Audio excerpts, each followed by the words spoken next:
Nama Letkol Untung Syamsuri selalu melekat pada salah satu bab tergelap sejarah Indonesia, Gerakan 30 September 1965, G30S.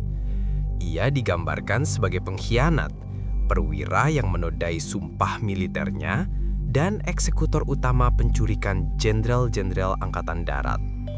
Itulah narasi resmi yang diwariskan Orde Baru selama puluhan tahun. Namun, siapakah sebenarnya Untung? Apakah ia seorang perwira komunis yang haus kekuasaan? Ataukah sekadar prajurit sederhana yang terseret badai politik, setia membela Soekarno hingga mengorbankan nyawanya? Masa kecil dan latar belakang keluarga.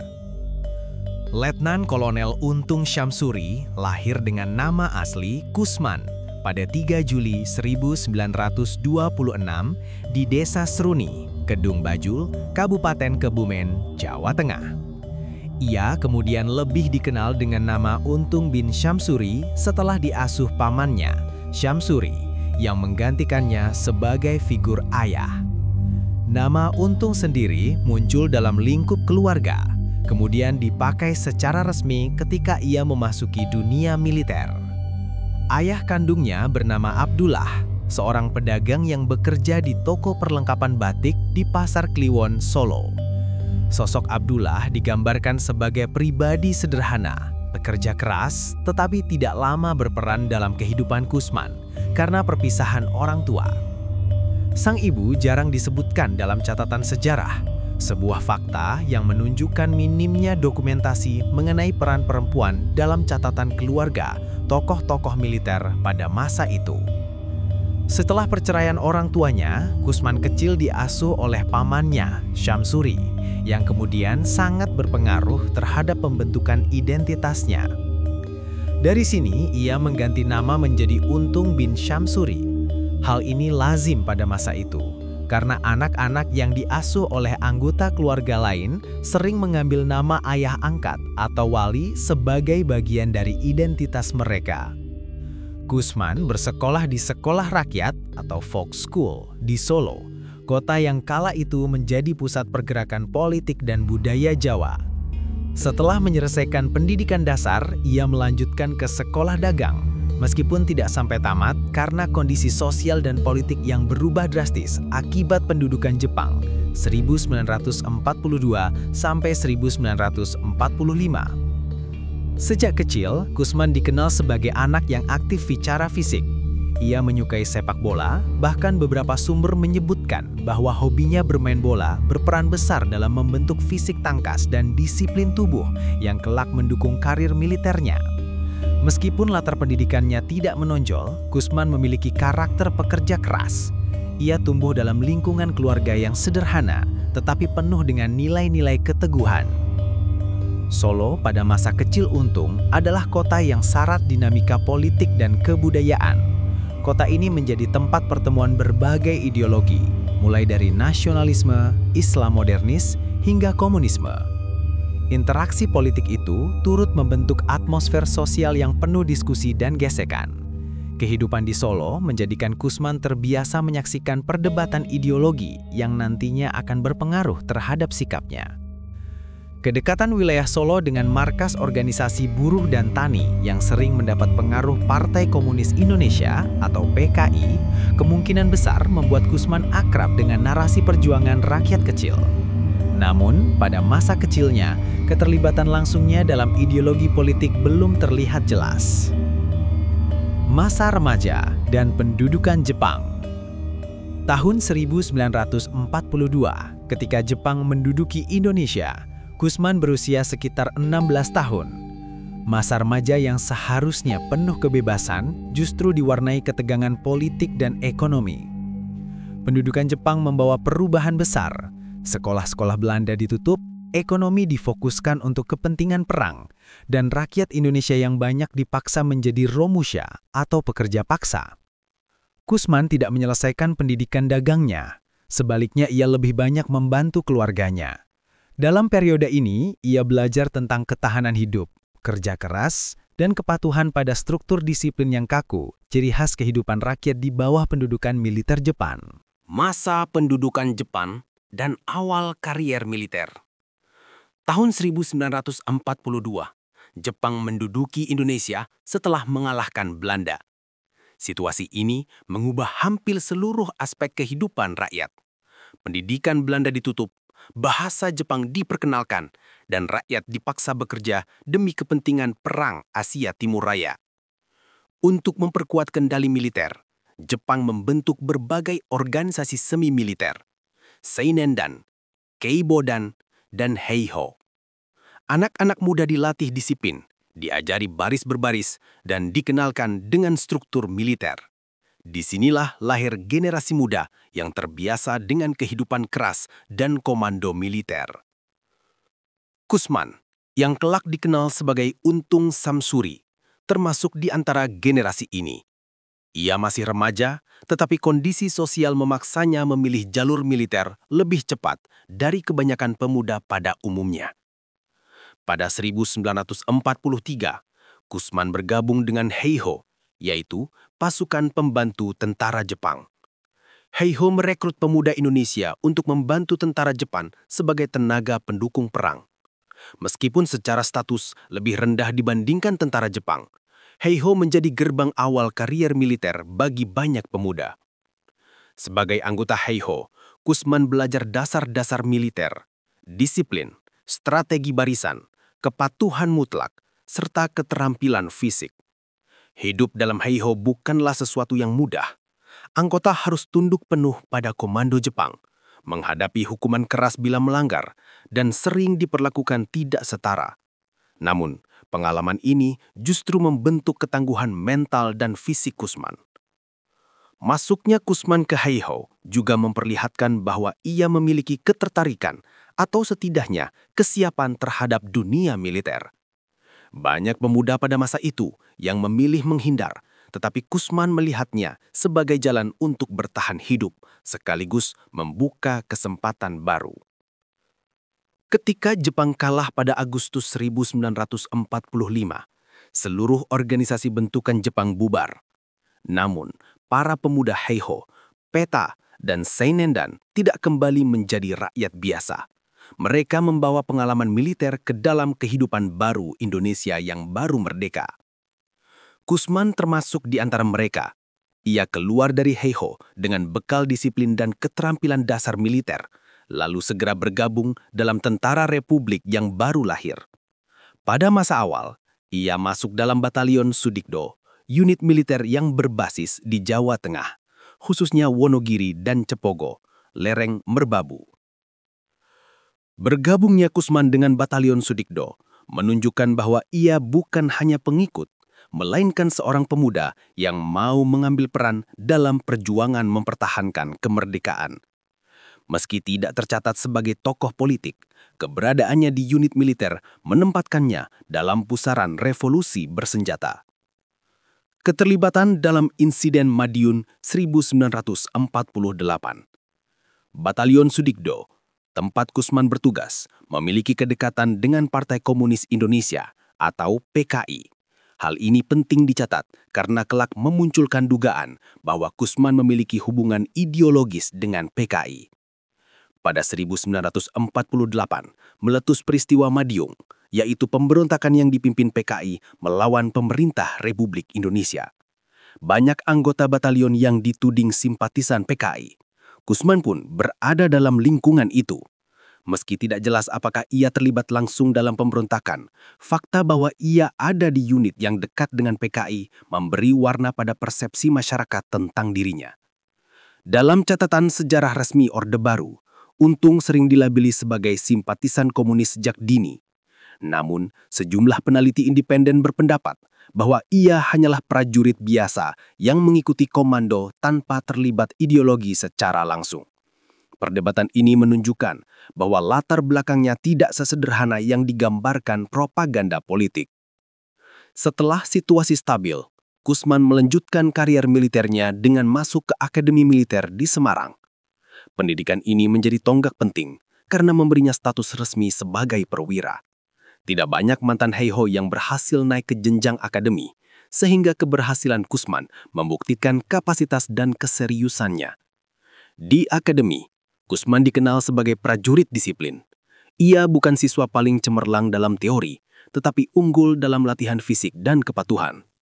Sifatnya yang sederhana membuatnya tidak menonjol, tetapi justru dihargai oleh atasan karena dapat diandalkan dalam tugas lapangan.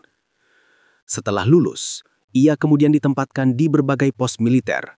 Puncaknya, ia dipercaya memimpin Batalion 454 Banteng Raiders di Semarang, sebuah unit elit yang berperan dalam operasi-operasi penting di masa itu. Pengalaman di Banteng Raiders memperkuat reputasinya sebagai perwira lapangan yang disiplin. Kusman bukan tipe prajurit politik, melainkan perwira yang menjalankan perintah. Hal ini membuatnya sering dianggap loyal dan patuh, meskipun dalam perkembangan selanjutnya justru menjerumuskannya ke dalam peristiwa G30S. Pada awal 1960-an, ia ditugaskan dalam operasi Trikora, merebut Irian Barat dari Belanda. Kesertaan dalam operasi ini meningkatkan reputasinya. Ia bahkan mendapat penghargaan dari Presiden Soekarno. Prestasi itu membuat karirnya meleset, hingga akhirnya ia masuk ke Resimen Cakrawirawa, pasukan pengawal Presiden. Revolusi Nasional Indonesia 1945 sampai 1949. Tanggal 17 Agustus 1945, proklamasi kemerdekaan Indonesia dikumandangkan. Namun, kenyataan di lapangan jauh dari stabil. Jepang memang menyerah kepada sekutu, tetapi pasukan Belanda berusaha kembali menguasai Indonesia melalui tentara Nika atau Netherlands Indies Civil Administration. Kondisi ini melahirkan periode penuh gejolak yang dikenal sebagai Revolusi Nasional Indonesia 1945 sampai 1949. Periode ini bukan hanya perjuangan melawan Belanda, tetapi juga arena perebutan pengaruh politik antara nasionalis, komunis, dan kelompok Islam. Bagi Kusman, yang kelak dikenal sebagai Letkol Untung Syamsuri, revolusi ini adalah medan pembuktian. Dengan bekal disiplin dari Heiho, ia bergabung dalam Tentara Keamanan Rakyat atau TKR yang menjadi embrio TNI. Setelah proklamasi, Kusman bergabung ke Batalion Sudigdo, sebuah unit militer yang bermarkas di Wonogiri, lalu pindah ke Cepogo, lereng Gunung Merbabu. Batalion ini terkenal militan, beranggotakan banyak pemuda yang sebelumnya ikut organisasi Jepang seperti PETA dan Heiho. Dalam batalion tersebut, Kusman bertugas sebagai prajurit lapangan. Perannya sederhana namun penting, menjaga pos, mengawal pergerakan pasukan, dan ikut dalam bentrokan melawan Belanda maupun pasukan lokal yang pro-Nika. Batalion Sudigdo juga dikenal memiliki kedekatan dengan unsur komunis, meski tidak semua anggotanya aktif secara ideologi. Kusman ikut berada di tengah situasi itu. Mungkin ia belum terlibat politik, tetapi lingkungan yang ditempatinya kelak mempengaruhi cara pandang masyarakat terhadap dirinya. Revolusi tidak selalu berbentuk pertempuran besar. Di Jawa Tengah banyak operasi berupa perang gerilya, sabotase, dan penyerangan pos Belanda. Kusman ikut dalam pola perang semacam ini. Kedekatan wilayah Cepogo dan Merbabu dengan jalur logistik membuatnya sering menjadi medan gesekan. Pasukan Sudigdo memanfaatkan kondisi geografis pegunungan untuk bergerilya. Kusman terbiasa hidup dalam hutan, berpindah dari desa ke desa, dan membangun jaringan rakyat.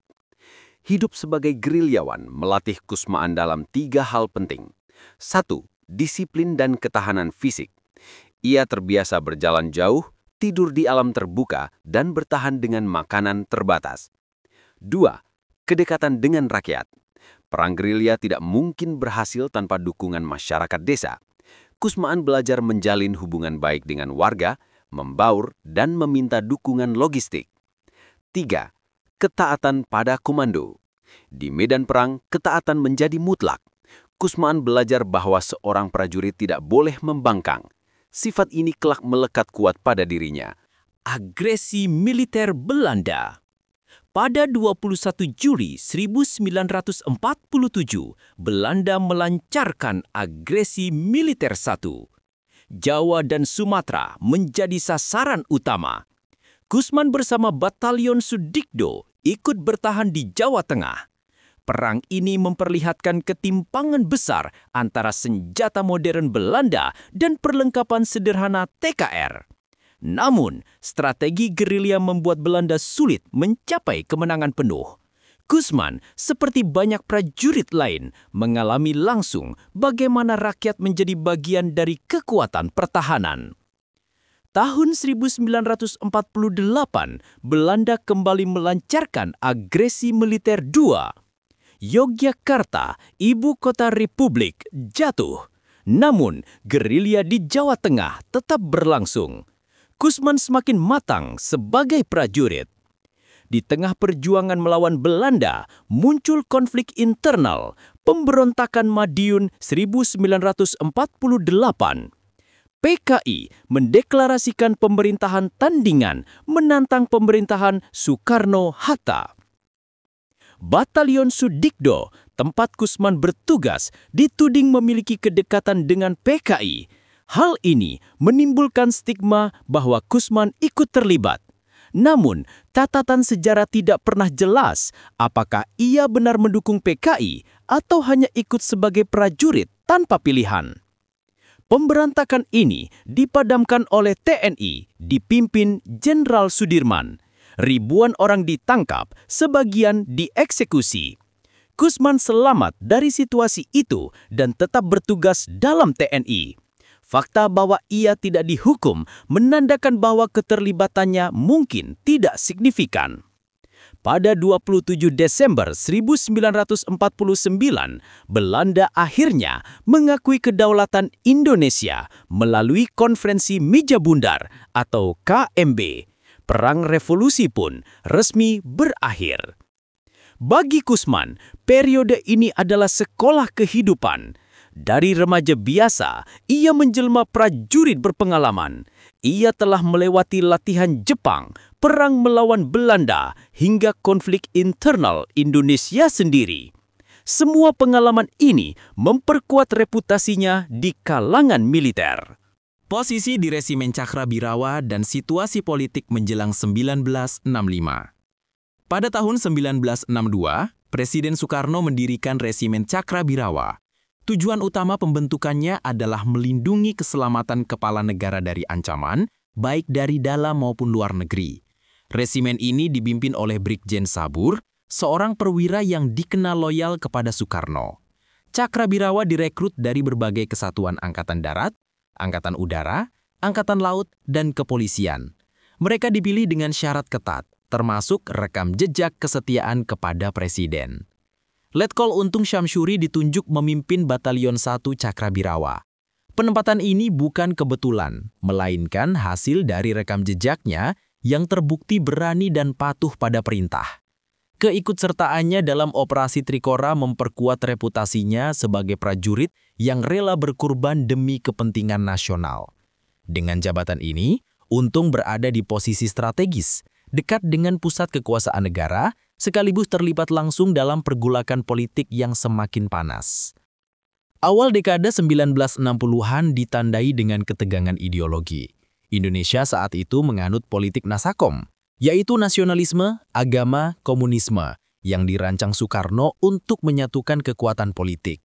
Namun dalam prakteknya, Nasakom justru memicu pertarungan keras antara Angkatan Darat dan Partai Komunis Indonesia atau PKI. PKI tumbuh menjadi partai terbesar dengan jutaan anggota.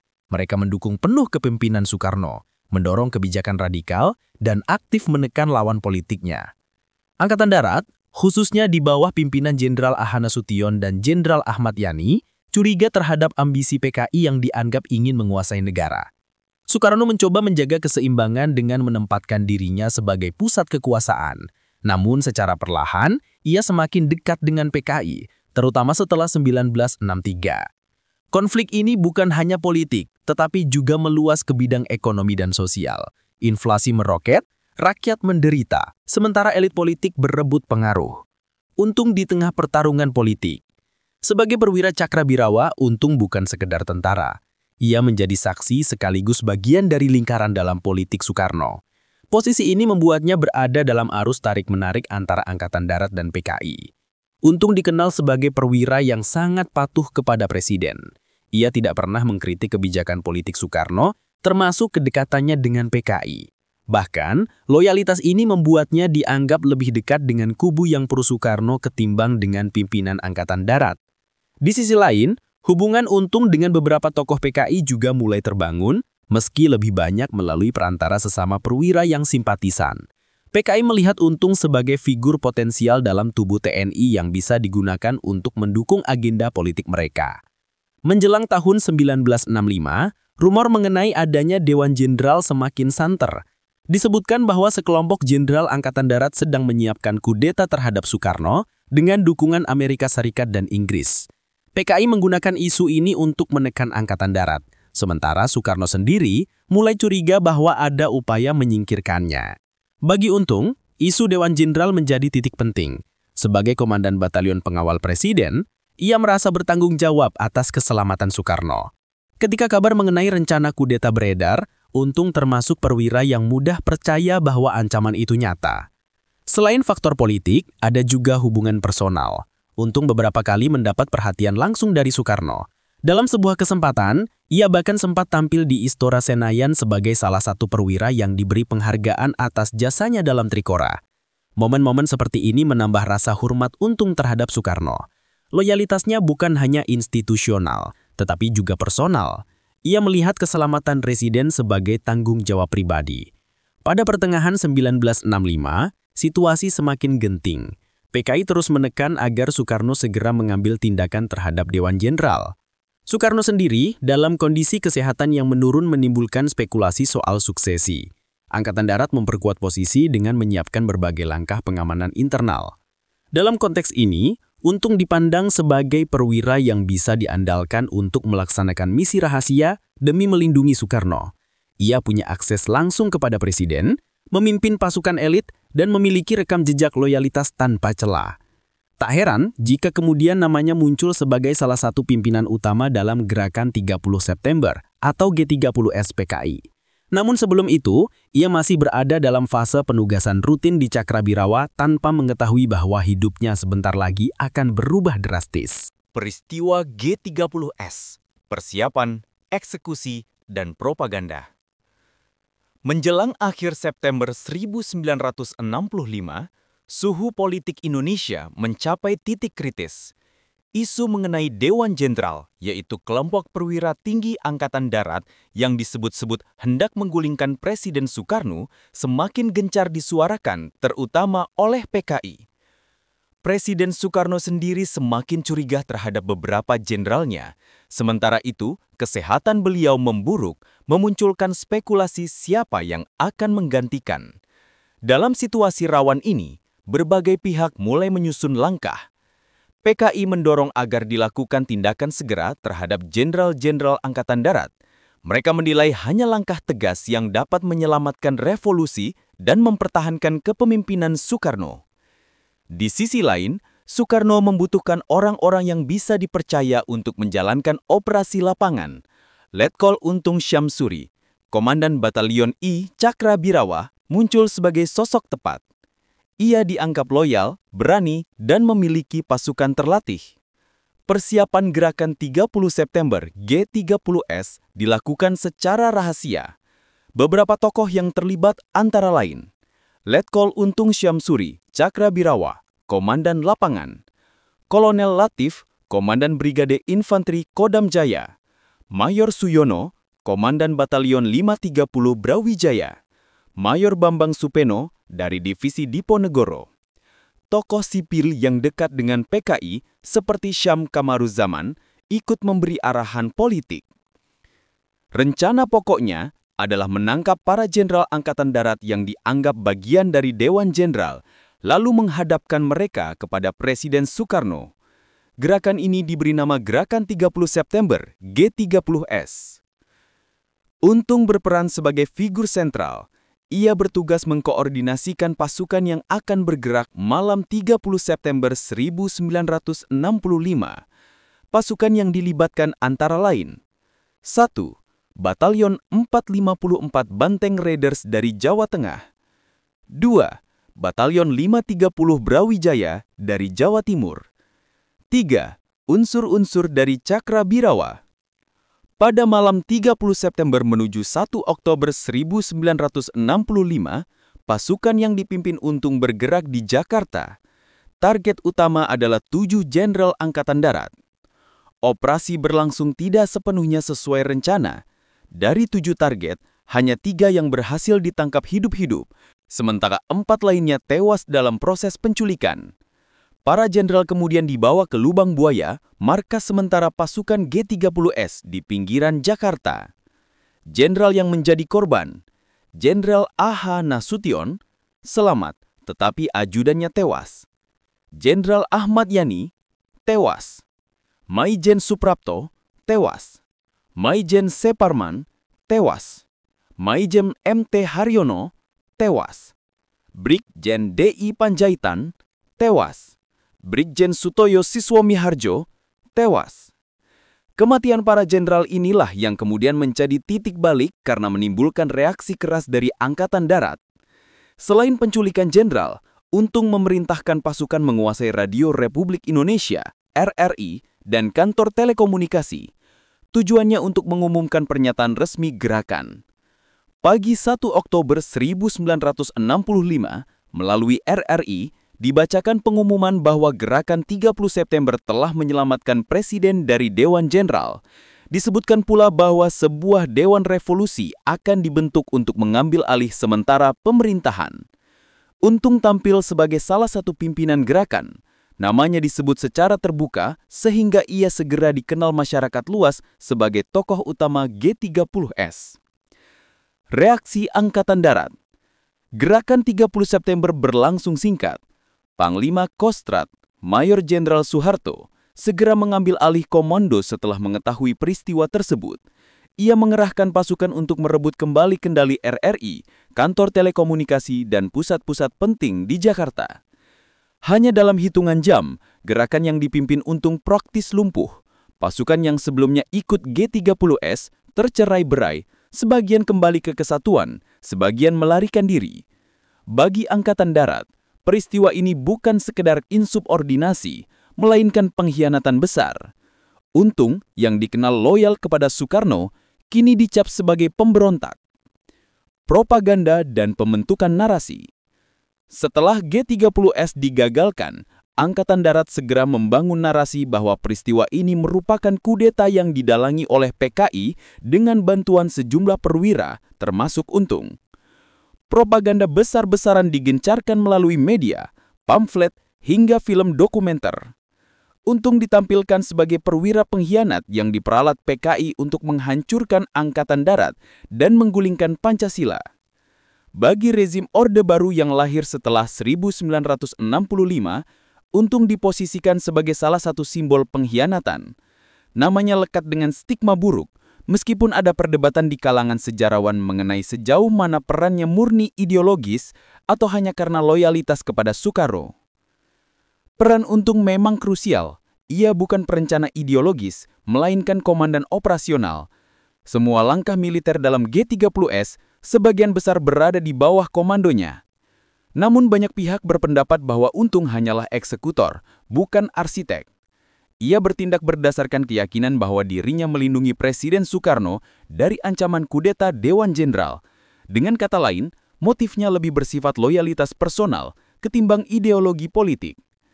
Setelah G30S gagal, Untung bersama Rikupilo untuk pembelaan terhadap organisasi dan agama, dan Setiaji Santoso Suminot, Perdamci, Persatuan Dakwah dan Insan Muslim Indonesia. Penangkapan, pengadilan, eksekusi, dan warisan kontroversial. Pelarian dan penangkapan. Setelah gerakan 30S pada 1 Oktober 1965 gagal, pasukan di bawah komando Letkol Untung Samsuri tercerai-berai. Sebagian kembali ke kesatuan, sebagian melarikan diri, dan sebagian bersembunyi di daerah sekitar Jakarta. Untung sendiri berusaha menghindari kejaran pasukan Angkatan Darat. Ia tidak langsung meninggalkan Jakarta, melainkan berpindah-pindah tempat sembunyi. Beberapa catatan menyebutkan ia sempat menuju ke Jawa Tengah untuk mencari perlindungan. Namun, pelarian itu tidak berlangsung lama. Pada 11 Oktober 1965, Untung berhasil ditangkap oleh pasukan Kostrad di Tegal, Jawa Tengah. Penangkapannya diumumkan secara luas oleh Angkatan Darat sebagai bukti bahwa pengkhianat negara telah ditangkap. Penahanan dan interogasi. Setelah ditangkap, Untung dibawa ke Jakarta untuk menjalani pemeriksaan intensif. Ia diinterogasi mengenai keterlibatannya dalam G30S, hubungannya dengan PKI, serta siapa yang sebenarnya mengendalikan gerakan tersebut. Dalam interogasi, Untung menegaskan bahwa ia bertindak untuk melindungi Presiden Soekarno dari Dewan Jenderal. Namun, pernyataan itu diabaikan oleh penyidik Angkatan Darat. Narasi resmi yang dibangun adalah bahwa Untung menjadi bagian dari kudeta PKI. Pengadilan Mahmilub. Tahun 1966, pemerintah membentuk Mahkamah Militer Luar Biasa, Mahmilub, untuk mengadili tokoh-tokoh G30S. Untung termasuk terdakwa utama bersama beberapa perwira lain seperti Kolonel Latif dan Mayor Sujuwono. Dalam persidangan, Untung kembali menyatakan bahwa ia bertindak demi Soekarno. Ia menolak disebut komunis, apalagi anggota PKI. Menurutnya, G30S bukanlah kudeta, melainkan operasi untuk mengamankan presiden dari ancaman jenderal-jenderal Angkatan Darat. Namun, Mahmilub yang berada di bawah kontrol politik Orde Baru tidak menerima pembelaan itu. Bukti-bukti yang diajukan lebih banyak bersifat politis ketimbang yuridis. Kesaksian saksi dan narasi resmi media menguatkan gambaran bahwa Untung adalah dalang militer G30S. Akhirnya, Mahmilub menjatuhkan vonis hukuman mati kepada Untung. Putusan ini diumumkan sebagai bentuk keadilan revolusioner bagi bangsa Indonesia. Eksekusi. Hukuman mati terhadap Untung dilaksanakan pada tahun 1967. Ia dieksekusi dengan cara ditembak mati bersama sejumlah tokoh lain G30S. Jenazahnya tidak dikembalikan kepada keluarga, melainkan dimakamkan secara rahasia oleh pihak militer. Eksekusi Untung diumumkan ke publik sebagai bukti ketegasan pemerintah Orde Baru dalam menumpas pengkhianatan. Nama Untung pun semakin dilekatkan dengan stigma buruk sebagai pengkhianat bangsa. Setelah eksekusi, nama Letkol Untung Samsuri tercatat dalam sejarah Indonesia sebagai tokoh utama G30S. Namun, penilaian terhadap dirinya berbeda-beda. 1. Versi Orde Baru. Untung digambarkan sebagai pengkhianat bangsa. Ia disebut perwira yang diperalat PKI untuk melakukan kudeta. Namanya selalu muncul dalam buku pelajaran sejarah dan film propaganda pengkhianatan G30S PKI sebagai tokoh antagonis. 2. Versi alternatif. Sejumlah sejarawan menilai Untung hanyalah eksekutor, bukan perencana ideologis. Motif utamanya lebih kepada loyalitas kepada Soekarno, bukan agenda PKI. Ia bisa jadi hanyalah perwira yang terseret dalam arus politik besar di luar kendalinya. 3. Versi keluarga dan pendukung Soekarnois. Untung dianggap korban fitnah politik. Tindakannya dilihat sebagai upaya tulus melindungi presiden. Hukuman mati dinilai sebagai bentuk pembersihan politik oleh Orde Baru. Jejak dalam sejarah. Warisan Untung tetap problematis. Namanya jarang disebut secara objektif dalam narasi resmi. Generasi Orde Baru tumbuh dengan gambaran bahwa ia pengkhianat bangsa, sementara generasi pasca reformasi mulai meninjau ulang perannya.